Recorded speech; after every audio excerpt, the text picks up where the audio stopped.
পৃথিবীটা লবণাক্ত পানির মতো, যতই তা পান করবে পিপাসা ততই বাড়বে।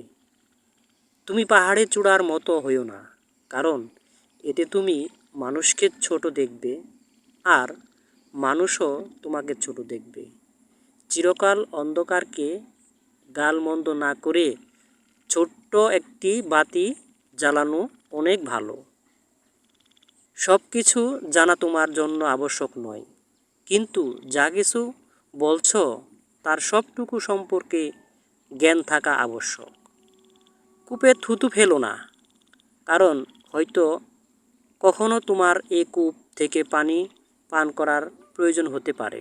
জীবন চলার পথে পড়ে আছে অসংখ্য পাথর, এতে তোমার চলার পথ যেন থেমে না যায়, বরং পাথরগুলো কুড়িয়ে পড়লে সিঁড়ি।